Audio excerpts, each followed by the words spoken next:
So, good afternoon, Group 1. For my comments on your paper, we start with your title. For your title, Knowledge, Attitude, and Practices of Mothers on, on Childhood Pneumonia in Agaman Proper, Baggao, Cagayan. Then going to your introduction, the start of the introduction should be on childhood pneumonia, and then followed by, yes, this is okay, the status of childhood pneumonia globally and then in the Philippines. But after that, you should also take note why the status of pneumonia is getting higher. So we talk about, here we insert the knowledge, attitude, and practices. And then also after that, we link why we chose your local, which is the Agaman Proper, Baggao. Why you chose that local for this study. Thus, we aim to, you already state your general objective at the end of this introduction. For the theoretical framework, the delay model is okay, but this is mainly a CAP study. So, essentially, you should put here the CAP theory. There is a CAP theory that will guide you for your study. And then for your research paradigm, should be the same as your statement of the problem. So you change your general problem with that of your congruent with that of your title, and then specifically what is the profile of the respondents. What a demographic profile. You should be specific here. What demographic profiles do you want to ask your respondents? Remember that the statement of the problem needs to be specific and measurable. So this is general. You need to put here the specifics. Also for the social economic profile, I do suggest you add the health seeking behavior. Yeah, health seeking behavior also. And siguro if their children already experience pneumonia or hindi na, let's not add that one already. Hanggang letter C na lang tayo, the health seeking behavior, and then the specifics on the health seeking behavior. And then number 2 was the level of the knowledge of the respondents on childhood pneumonia in terms of, yes. How about prevention? 2.4. Prevention. You have causative agent, symptoms, management, and prevention. What is the attitude of the respondents on childhood pneumonia? What are the practices of the respondents on childhood pneumonia? Is there a significant difference in the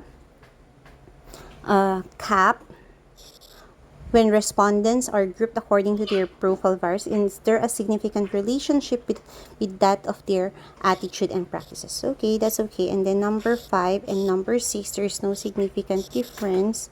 Copying, okay, okay.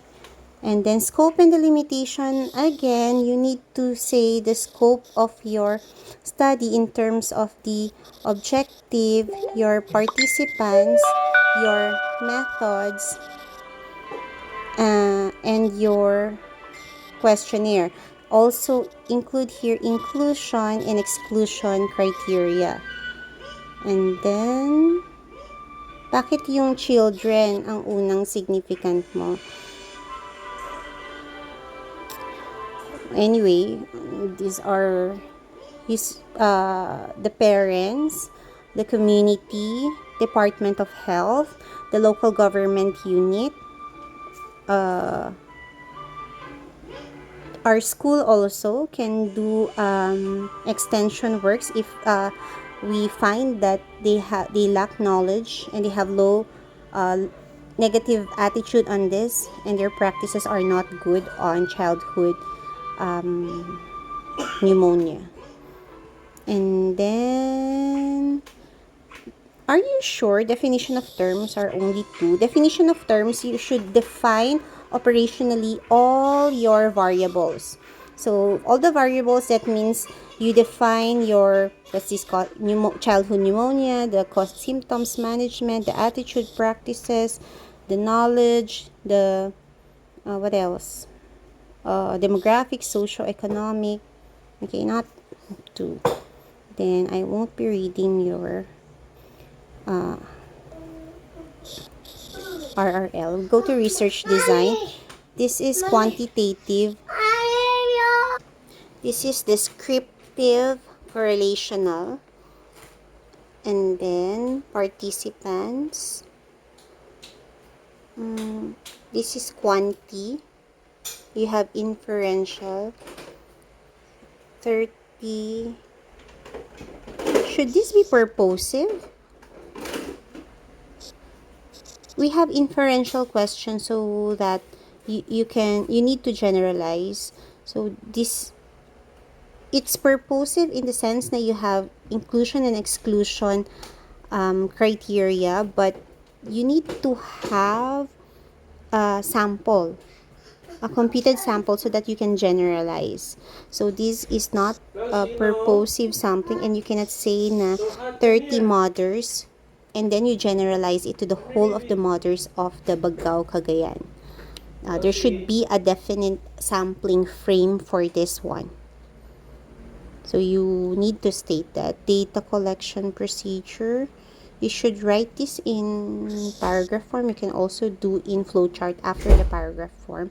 For your research instrument, you state if this is adopted or adapted and where you got this questionnaire, and then describe the sectionnaire. Section A would be demographic, socio-economic, and health-seeking behaviors. Section 2 should be practices, before practices, then attitude, and then knowledge. So, baliktad siya sa questionnaire natin.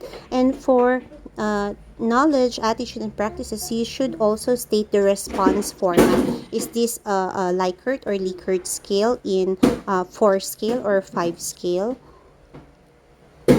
Then, data analysis. So, si Ma'am Lars na dito, you have descriptive statistics frequency percentage for the section 1. And then, section 2, 3, 4, also descriptive stat yun. And then, for inferential questions, you can have this ANOVA. For your relationship, we can have Pearson. So, bahala na si Ma'am Lars doon. For your questionnaire, this should be same as you separate your demographic from your socio-economic, so that when you analyze, you can discuss better. And then this should be the section 2 would be practices na. And then this is, can your, yeah, did you adopt this from one study? Because in your statement of the objectives, you are looking at causative agents, symptoms management, and treatment and prevention. So you need to separate these ones on causative agent,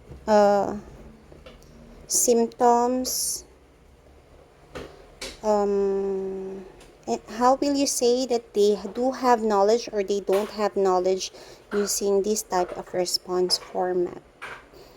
Then attitude also.